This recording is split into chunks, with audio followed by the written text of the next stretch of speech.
Please don't stop. 3, 2,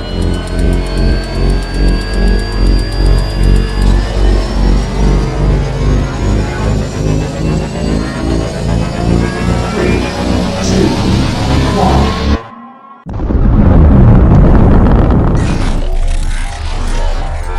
Is there anyone here that would like to communicate with us?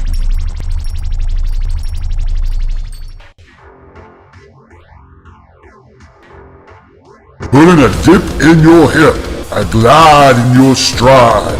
Welcome to the mothership, the home of the travelers of the universe, with shows throughout the week. Everything you want, everything you could need. From the paranormal to the supernatural, from the spiritual to the unknown, from emotions to comedy. You can find us at Facebook, Twitch, YouTube, TikTok, Instagram, and so much more. This is R.I.F.T Nation Network, the RNN. And now, your featured show. Shall we begin?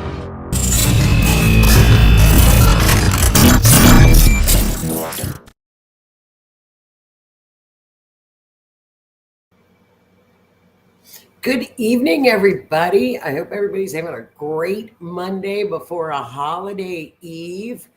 I know I am, even if it's a little bit stormy, a little bit muggy in the Queen City. I can still already hear the fireworks and everything's starting already early. But I hope you all, if you're traveling, travel safe. If you're going out tomorrow, have a great picnic, have a wonderful time with your family. And I hope the weather holds out for all of us. You have reached me this evening on Mysteries Beyond the Scenes. My name is Joni Skinner. I am your host for the evening. We are streaming live on Twitch, Facebook, Twitter, and I know there's more, but I just can't remember all of them. But you are listening to the R.I.F.T Nation Network.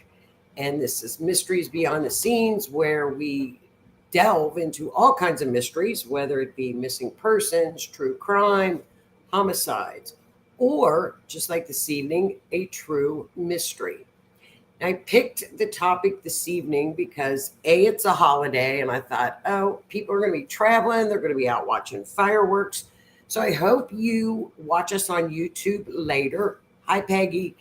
And and if you're not, you're preparing your picnic stuff this evening, sit down and listen or take a rest. And because this is really interesting this evening. Of course, we were all glued to our phones and getting all the latest information when the Titan, the submersible, was down. And the 5 men that were on the Titan, while they, were looking at the hopes to see the Titanic. And I think every astrologer around the world, I'm sure, was on astro.com pulling up an event chart. When did they lose communication? Everybody was trying to figure out a timestamp. I know the forensic astrologers in the group that I'm in, Patricia, Foy, Rue Black, Kirsty McIntosh, the whole group, everybody was pulling up the event charts, pulling up everything we could get our hands on to see what was going on with this submersible. Because we were all counting down the last, oh my God, they've only got X amount of hours of oxygen left. Can they get to them? What does the astrology show? And it brought up a lot of old conversations of, do you leave well enough alone where 1,500 souls were lost at the side of the Titanic? Is it good to go down there and film it, bring up pieces and relics for museums? I think everybody has an opinion on that. But I do know the world, we were all hoping for the best outcome. And unfortunately, it was not the best outcome, and we know that now. But every astrologer compared the Titanic to the Titan. What did the astrology tell us? So I'm just going to take this eve before a holiday to go over what we did find. And I'm sure there are still astrologers that are digging down every rabbit hole you can imagine to find out um, if there's more. What is J.P. Morgan's birth time? That's a big one, too. We're all trying to find his birth information.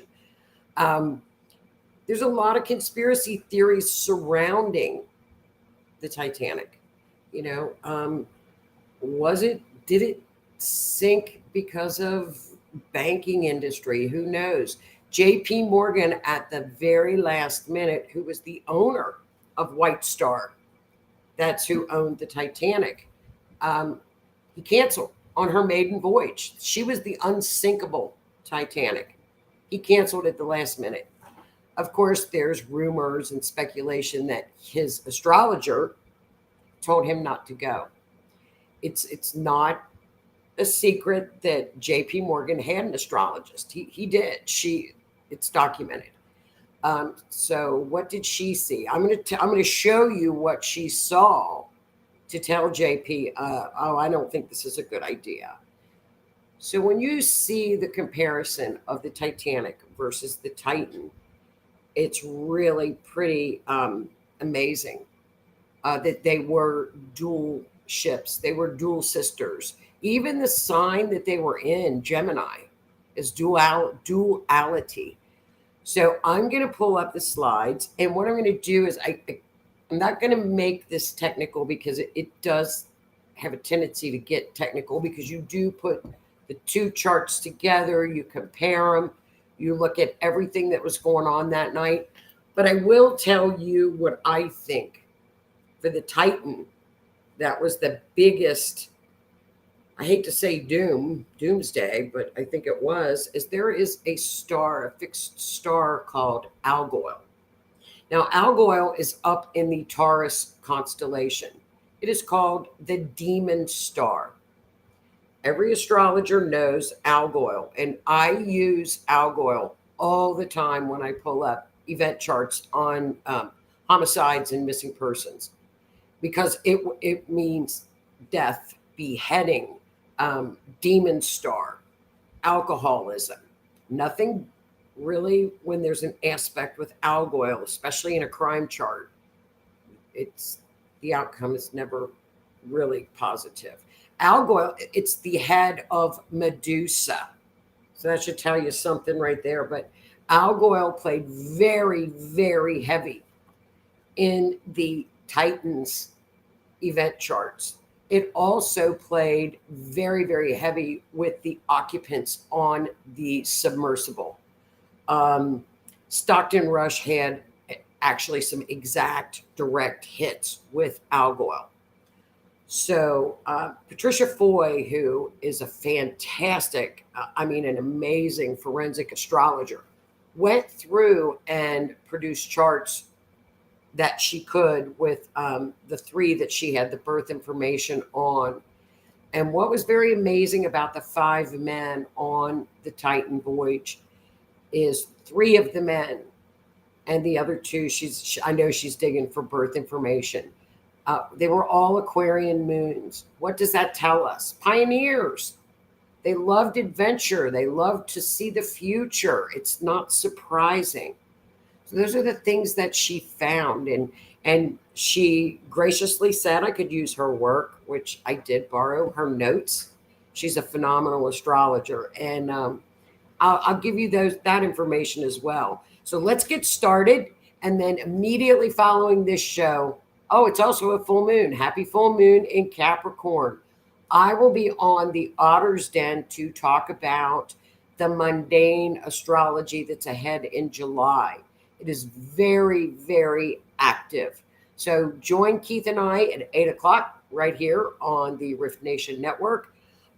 July is probably the most active mundane astrological aspect time that we have in 2023. What is mundane astrology? It is events. It's world events. What's going to happen? What we think may happen. We go back and look at the history of what happened during this particular time, and that's how we come up with, oh, this is a possibility because it's happened 4 or 5 times. It's not future telling. It's history. It's history. So let's get into the Titanic. I've got a great slideshow.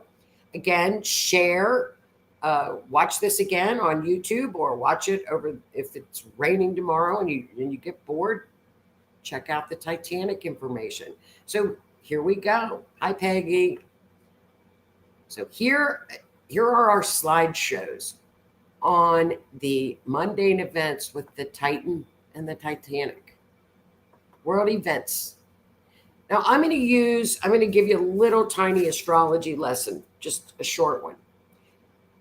We use what are called Sabian symbols.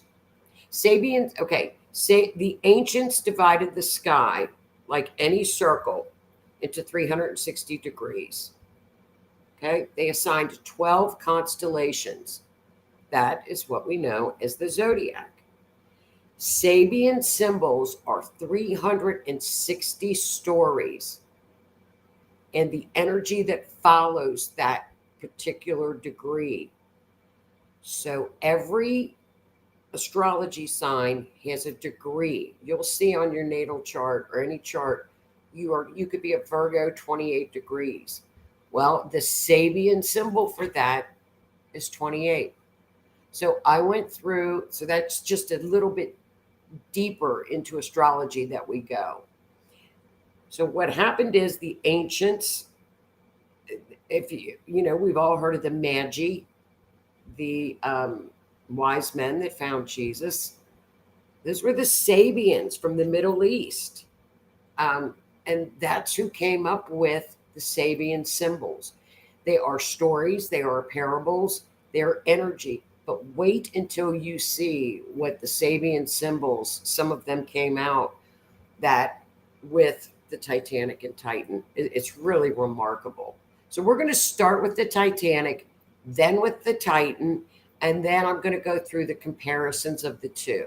And like I said, after this, please join Keith and I at 8 o'clock. So I hope you all enjoy this. I mean, I've always been, even as a young girl, a Titanic follower. I think there are followers, and then there are people that are kind of interested in it. I have always been kind of a fanatic on the Titanic. It was only found in 1985, the wreckage. And I remember when the wreckage was actually found, and they never thought they would find the wreckage. And at that time, they didn't know that she had cracked into two. They always thought they were going to find her completely whole. I remember my dad would say, nope, it's too deep. Let it lie. Let it go. Don't go in. So, that's something to think about. I know people are talking about that. Do we let it go? So here is a picture of the actual boarding pass from the Titanic.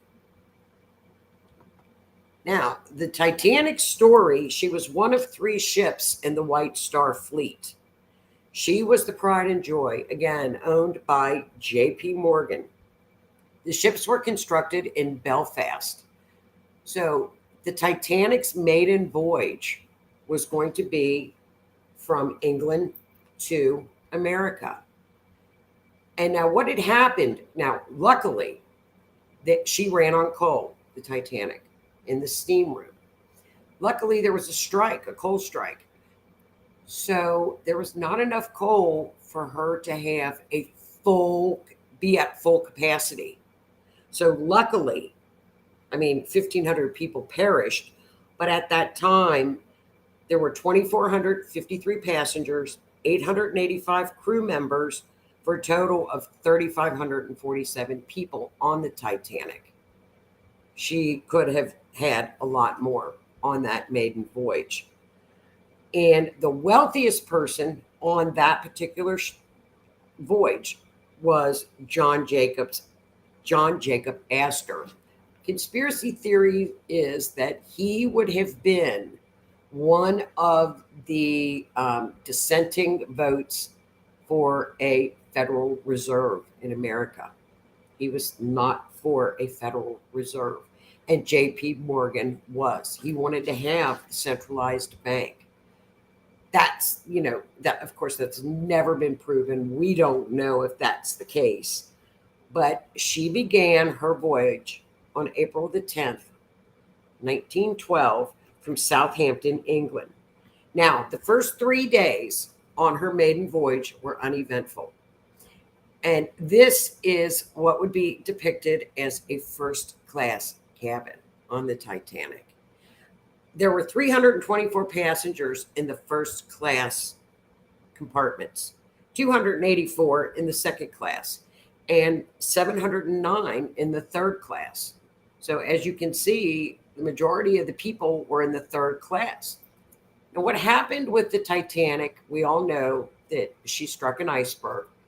People didn't believe that she was going down because, she was unsinkable. There was a movie when I was a kid called The Unsinkable Molly Brown.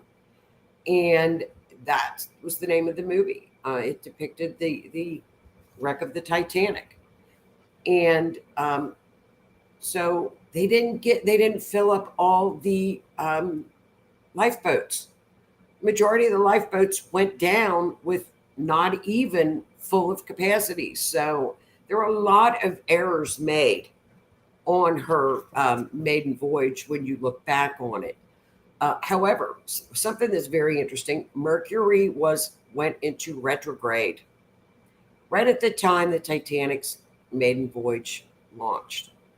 So what happened? The captain ignored the iceberg warnings. She was going at full speed ahead. Someone had misplaced the binoculars. Again, Mercury retrograde. They tried to avert the iceberg. It didn't work. And of course, we all know what happened. At 11:40 p.m., that's the time that we used. They spotted the iceberg. It was too late. She went underwater at 2 a.m. Now, the water temperature at that time was 28 degrees Fahrenheit. If you hit that water within 4 minutes, you were dead. So, like I said, 1,570 people died, 706 were rescued.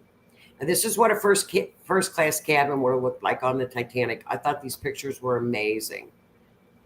Okay, that's another first class cabin depiction of the Titanic. Now, this is up on the top deck where the first class passengers were. And they also had an indoor saltwater pool. Pretty nice. Pretty nice accommodations. That is a third class accommodation. That had 709 passengers. However, at that time, ships then, they were lucky that they even had a sink, and this was considered very luxurious for a third class room. And there we can see where she was being steered, not very well. Okay, and there's the depiction of the lifeboats. And as we know, the lifeboats were not filled. Oh, another famous person, what's ironic too, Macy's owner, the Macy's department store's owner, and his wife were on this ship. Now, doing research, and this has been confirmed, one of the gentlemen that was on the Titan, his wife was a relative of the Macy's owner and wife. Now, how ironic is that? That the CEO of the Titan, his wife, was a long distance relative, it was in their ancestry line of the Titanic, the Macy's owners.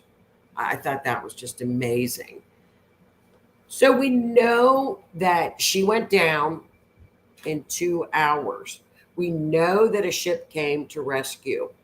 There was a lot of communication errors with the Titanic getting out their distress calls and getting, the communications with the captain ignoring the iceberg warnings. However, he wanted to make record-breaking time on her maiden voyage and ignored everything. And I mean, how dangerous was this with the icebergs? And even the captain that saved 700 people remarked about how many icebergs there were at the time that the rescue operation went underway for the Titanic.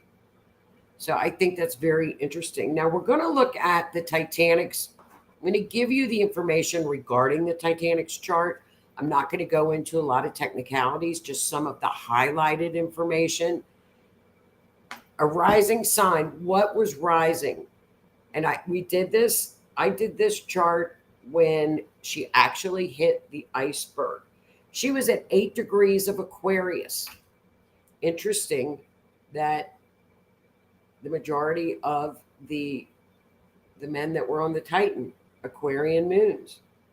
She was at 8 degrees of Aquarius. That Sabian symbol, keyword impact, the vanity of the human spirit. I think that pretty well sums up what happened with them trying to be number one, trying to get putting people's lives in danger with speeding as fast as they were going. The moon, actually, everything when you listen to what was in the charts, it's all water. Pretty ironic. The moon was in Pisces. It was at an ending degree of 27. Now, as you know, if you listen to the Otter's Den, I talk about the ending degrees of astrology constantly. That is when the most powerful degrees of a particular sign are. For example, Pluto is in 29 of Capricorn in the Pluto return in the United States right now. It's at its strongest when the energy can be felt at its peak, is at the higher degrees. So we see, and we all know what squares are. Um, the moon was at 27 degrees. It actually squared Pluto at, Pluto was at 27 degrees of Gemini. What is Gemini? Duality. There's a lot of dual in this comparison with the Titan and the Titanic. Gemini right off the bat. Gemini, Algol, Neptune, Cancer, and Pisces. Saturn, Uranus. That was the trigger as well. There were a lot of triggers. I can see why JP's astrologer said, don't get on the Titanic. Neptune was at 21 degrees in Cancer, in aspect with Mars in Cancer. Again, Neptune represents the oceans, Mars represents action. It could also mean something fast moving, accidents. Okay, we've got our Aquarius rising. Uranus was right there on that line where Aquarius was rising. Explosions, accidents, shocking events. On the Titanic chart, Jupiter was in Sagittarius. Long distance travel, of course. It's a big, luxurious boat. Mercury in retrograde screwed up the communications. And we also have Saturn conjunct Uranus. What does that mean in mundane astrology? Saturn would be structures. Uranus is the accident. So that's just kind of a little bit of insight on the Titanic's natal chart. And what I did with that, with the Titanic's natal chart, I kept just kind of like, I didn't want to get too technical with this because I don't want to just get to where it's like, I don't even know what she's talking about with all these aspects. But I love all the comparisons. It's just phenomenal. So let's move on to the Titans chart, and then we're going to compare the two. Now, as we all know, the new moon was right before the Titan left to go down to see the Titanic. So on Sunday, June 18th, the submersible was going to travel 13,000 feet under the waters of the North Atlantic. But we all know they lost contact at approximately 9:45 a.m. with Stockton Rush and four others who had paid $250,000 each to view the Titanic. The last contact came at 9:45 a.m. And we all know what happened. We had search and rescue from all around the world, military from all around the world to try to help save the people. The operation then became a recovery rather than a rescue. And that was on Thursday, the 22nd. When we look at the 22nd degree in astrology, um, it's 20, 22nd degree is kill or be killed. I mean, I hate to say that, but that's what it is. You know, we all our hope dwindled as the week went on, but now they are bringing up pieces of the Titan. Actually, they're bringing up pieces bigger than I thought would not be that big. So we're going to take a look at the Titans chart. Okay. So we're going to take a look at, now I used when she lost communication. As you all know, Pluto was in retrograde at that damn 29 degrees. The moon was at 29 degrees in Gemini. Duality. Again, Neptune was in the eighth house. The eighth house is the house of transformation or death. Neptune, and Keith and I laugh about this, the name of this star. I call it Sheet, but it's Sheet. Neptune in the eighth house was conjunct Sheet, which is catastrophe. It's drowning. That was right. They were right on top of one another at the time of the accident. We also had, like I told you guys, we had Algol, which is the demon star, came into play. That was the biggest, my opinion. I think this is your culprit right there, was Algol. There we go. It takes its name from the Arabic word meaning the demon's head, or literally the ghoul. And moreover, it represents the terrifying snaky head of the Medusa monster. So it's the head of Medusa. This is what's called the demon star. It's in the constellation of Taurus. Okay, I'll show you. There, he's up there. See, you can see Taurus. That's Algol. Whenever I see Algol in any kind of whenever we see that in any kind of an event chart, we all just shake our heads. But when we knew when Algol was prevalent in this chart and also in Stockton's chart, who was the CEO, I just don't believe there was just any hope whatsoever.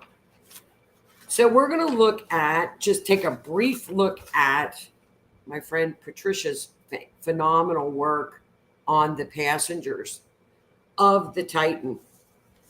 And she did a phenomenal job. Stockton Rush, the gentleman on the bottom left, was the CEO, and he was an engineer. But now it's coming out that many people said, this can't work. You got to do this. You got to do that. He didn't listen. And who does that mirror? Who is that duality with? The captain of the Titanic, with the icebergs. So Stockton had a sun and Venus in Aries. He was in Aries. Now, there were a lot of really big aspects that played heavy on him that day. Um, make a long story short,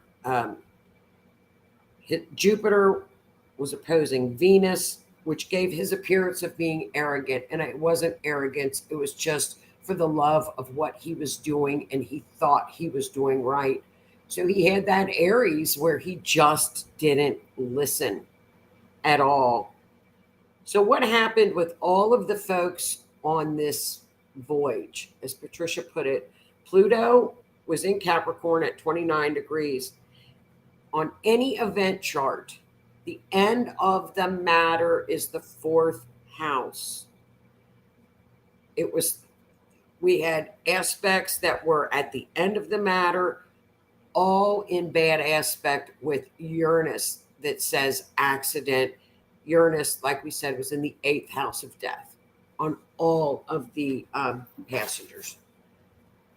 Stockton had the demon star transit going on.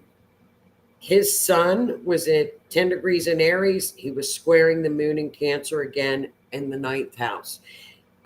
Everything is Cancer, Neptune, and well, we had our Aquarian moons as well. His Uranus was directly squared to the exact degree of Algol, the exact degree, sitting right. It's abrupt endings. That was Stockton's transits and his natal chart. Then we had a PH, who was the French historian. He was the top left. He knew the Titanic like the back of his hand. He was the French historian. His moon, again, was at Aquarius. He again had the Uranus eighth house aspect. His sun was conjunct all on Algol with Mercury. And his north node, my bad. North node is destiny with the sun all on Algol. Same signature, took all five. And his Jupiter was also opposite Algol in the eighth house of death. It's like, Patricia said, they were all very gifted pioneers that we can learn a lot from them, but the astrology could not be any more accurate. It's mind-boggling. So then we've got Dawood Shahzada, who was the father of the young man. Again, a moon in Aquarius. Guess what degree his moon? 22. Endings. He had his natal placement was Aquarius 28, endings by injury. It was positioned in his fourth house. End of the matter. Again, the aspect of Sun, Mercury, Moon, all squaring Uranus in the eighth house, which is what they all had. His aspects indicated his life ended while at work. Jupiter conjunct Neptune, mysteries of the deep. It is so, the work that Patricia did, that she went through, that each passenger that she had an accurate birth time on was phenomenal. And any astrologer, I don't even like a playtime astrologer like me, any four of them would have said, should we go? And it would have been hands down begging them, do not go with these, at least wait for these transits to pass. Hands down. There's no question about it. There's no doubt about it. And it was on a dark moon, right after the new moon. It was a dark moon. Okay, so let's compare what we've got with these two. So when you put the two charts together, what aspects did the two have? What did the Titanic have that the Titan had? What did they go together with? So the Titanic The Neptune in Pisces, again, ocean, was right on top of the Titan's moon in Pisces. Water, water, water. Okay. Then we've got the Titanic's Uranus, which is accident, something surprise, shocking, was right on top of Titan's Saturn, which is the structure. Here we go with Gemini. Mars in Gemini was right on top of the moon, on the moon, Titan's moon. Here we go with more water. Titanic's ascendant, which was Cancer, was right on top of Titan's Neptune in Cancer. This is just, no, stop, don't do it. Titanic's Pluto in the sixth house. Again, Titan, moon.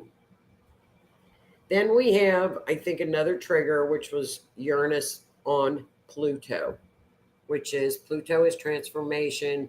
Uranus is, like we said, it can be an accident, shocking. So we've got, that's kind of everything that we've put together with the Titan and the Titanic in a comparison. So the duality of now we have two ships down there. You cannot make up what Patricia found, what astrologers are finding. And, it's funny. This is how we learn. This is how we learn as astrologers. We jump into these, up every night, late at night, jumping into different rabbit holes where you dig and you dig. And it's a lot more technical, but it's really, really amazing just what I've just skimmed kind of the surface over it. So I want, what are your comments? Hi, Miss Vicky. How are you? I mean, Vicky and I were talking, here's Vicky. I love how you did the astrology for both. That's so cool to compare them. It's amazing. I think what's even more amazing, Vicky, is what Patricia pulled up and is still continuing to pull up on the individual crew members as well. Just the comparisons of Stockton and the captain, where they weren't listening. And it wasn't for any other reason except they just weren't listening. And Vicky says, this is a wild case. I believe they were gone shortly after they went down. Oh, yeah. There's no question in my mind. I believe that as well. I'm very surprised at what they're bringing up is as big as what they are bringing up, the pieces that they are. The structure was compromised. So there's Miss Donna. It is amazing and horrible at the same time. It really is. It's mundane astrology can be pretty brutal. It can be pretty brutal. And then there are a lot more asteroids that are out there too that a lot of people are picking up. As you all know, there's an asteroid that is, associated with Stockton, and you can even get as deep as morphic stars, asteroids. I know Sedna, who is an ocean goddess, was in a chart. It's crazy. It's crazy.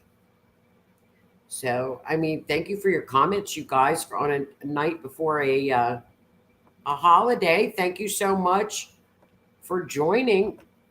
And here's Eddie. All four were outspoken about change. Yes. Yeah. I think everybody that, he apparently he assumed he had a good deal, but it made noises, and people are coming out of the woodwork now talking about that they had told him that it was not safe, that there were more aborted missions than there were successful missions.